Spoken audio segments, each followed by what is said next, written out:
right, guys, just as you thought that it couldn't get more embarrassing for the Biden-Harris administration in regards to Afghanistan, it just doesn't. Quite honestly, guys, it just gets worse every single day. I mean, you got the Taliban. I mean, they're just flat out here taking a victory lap right in the face of Joe Biden. They're posting themselves in pictures in military gear, right? American military gear with our weapons, right? Guys, they're even mocking, okay, the iconic World War II photo of us raising the American flag on Iwo Jima. I mean, again, this is embarrassing. Right? It's so embarrassing. You know, earlier this week, the Biden administration basically couldn't really promise that we better get all Americans out of Afghanistan or even really help them out. However, in the meantime, you got the British basically guaranteeing that, hey, we're confident we're going to get our people out. Matter of fact, you even got reports of British troops getting Americans out.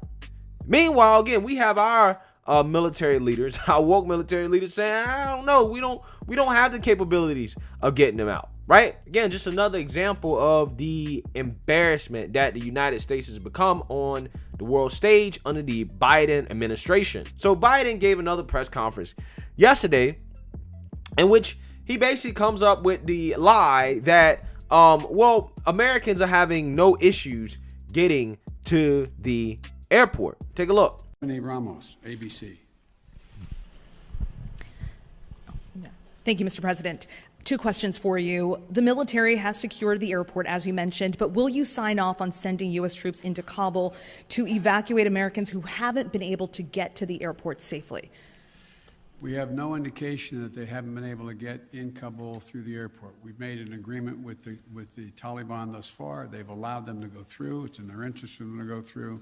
So we know of no circumstance where American citizens are carrying an American passport are trying to get through to the airport. But we will do whatever needs to be done to see to it they get to the airport. Stop the cap. Stop the cap right now. Stop the cap. No bullshit, bro. All right, guys. So this claim by Biden, guys, I mean, in one of my last videos, I've already showed that there are Americans whom basically said, listen, no, we can't get out, right? The Taliban is not letting us through to the airport. We're even afraid to tell them that we're Americans because they may harm us, right? And that's something I showed, right? And if you don't believe me, right, and what I've showed, well, listen to the mainstream liberal media call Biden out on his BS. Indication that Americans were having any difficulty getting there to the airport.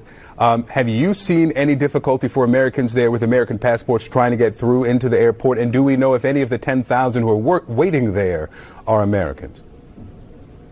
Well, we had difficulty getting into the airport. Yeah. Working out how to get into this airport is like a Rubik's Cube. You have to sit and go through a whole different slew of factors and contingency plans and trying to get help from different places. And, you know, I can't get into the details of how we did get in, but it's very difficult. It's very difficult. It's not a simple process at all. And you might remember I did a live shot a couple of days ago outside the airport. I was talking to people with green cards, people who had all their CIV application accepted, their visa, and they couldn't get close.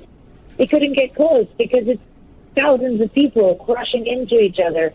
Taliban fighters with truncheons and whips pushing people back, shots being fired into the air. This remains very much a disaster. And one of the contributing factors here is when you listen to the president, he is saying things that simply do not comport with the reality that we are seeing with our own eyes, that you hear Ian Pannell describing, for instance, when he says that every American can get to that airport. There hasn't been an issue with that.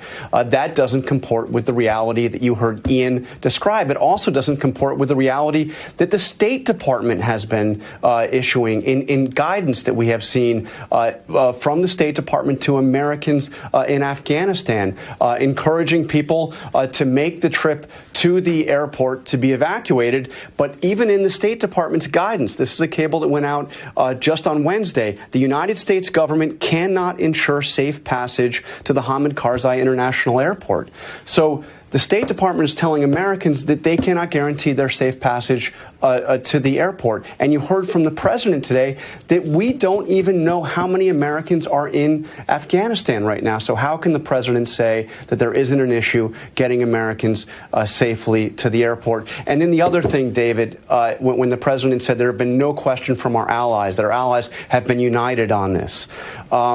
That's not exactly correct either. I mean, we saw in the last few days the British defense minister literally in tears, breaking back tears, talking about how the West looks weak in all of this and the fear of terrorism going forward. You see, even the mainstream media is like, stop the cap. Biden's just disconnected from reality, right? He what he's saying is just not what's happening on the ground, okay?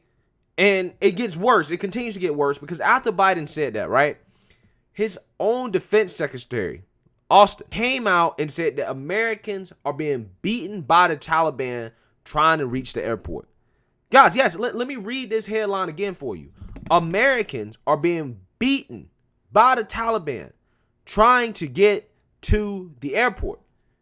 Guys, I mean, I don't even have words for this. Right? I don't even have words. I don't understand how is it that we have a president that literally, and he's either lying or he doesn't know.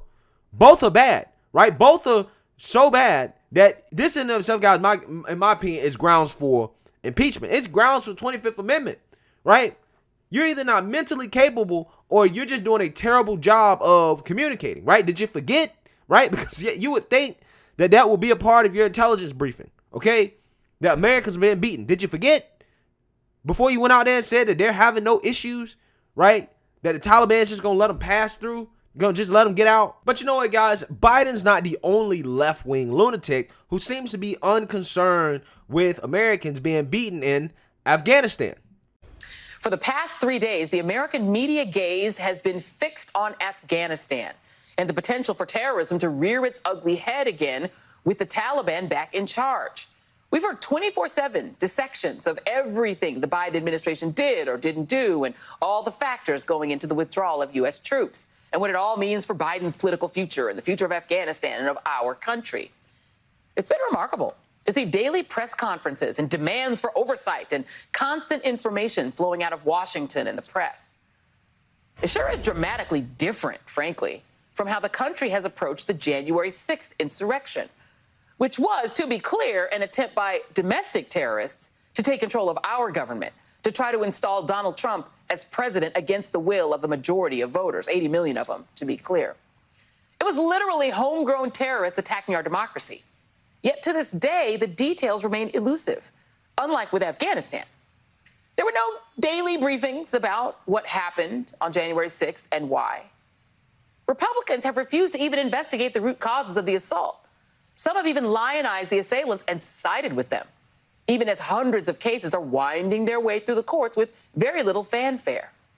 The lack of attention feels odd, frankly, given the magnitude of the attack, the fact that it happened live on TV, and that it was the first attack on our capital since 1814. God, that literally has to be a top 5 worst take from Joy Reid, right? I've heard some crazy things come out of Joy Reid's mouth, some crazy takes, but this right here is one for the books. And guys, I want you to understand what she's really upset about here, right? She's upset that January 6th didn't get the same urgency in media coverage that Afghanistan is getting right now, even though I don't think that's necessarily true, right? If you actually listen to the mainstream media in terms of how they covered January 6th, they thought it was the worst thing in the world, right? But Joy Reid has her nose so far up Biden's ass. I mean, by the way, for Joy Reid, somebody who claims to hate white men so much, right? She sure goes out of her way to really try to stretch reality to defend her Lord and Savior, Joe Biden. She really does, okay? But she's basically questioning, why is January 6th not being treated with the same urgency? Well, let me guess, Joy. Maybe because January 6th, there was no government that was actually overthrown, right? You didn't have provinces and cities and whole countries that were overthrown by armed terrorists, okay? Maybe that's why. And the fact is that we currently have Americans that are in danger in Afghanistan, reports of them being beaten. I Secretary of Defense came out and said that they were being beaten by the Taliban and trapped by the Taliban as well. Okay, I think that segment she ran might have been before the reports came out about them being beaten, but she's saying this again as Americans are trapped in Afghanistan, right? Trapped. But this is what Joy Reid is talking about, right? This is what you're saying. But Joy Reid is, what about January 6th? What about January 6th? What about that? Guys, I mean, this is some crazy whataboutism here, right? The left loves to talk about, well, the right is always about whataboutism. Okay, and I think that sometimes whataboutism is legitimate, right? When you talk about January 6th and you compare it to the BLM riots and Antifa riots, yeah, whataboutism, in my opinion, is completely valid in that situation because that's an apples to apples comparison, in my opinion, right? But with this, though, on the other hand, this is not even a comparison. This is not a comparison. Joy Reid, I get that you're upset that the media is going after Joe Biden on this, right? For what you probably think is the right decision. And a lot of people think is the right decision in terms of pulling out. But I mean, there's room for criticism here, right? You can criticize your daddy. I know you don't like criticizing your daddy, but you can criticize him, Joy, right? You can come out and say that, hey, I agree with the decision to pull out, but, you know, Joe really messed it up, right? American lives are in danger, right? You can show some actual concern about lives that are actually in danger. But you go on TV and you pretend like you care about, American lives when it comes to so-called right-wing extremism. Okay, you pretend that you care, that it's such a big deal. But again, if you really cared, you would care about both. It's okay to care about both.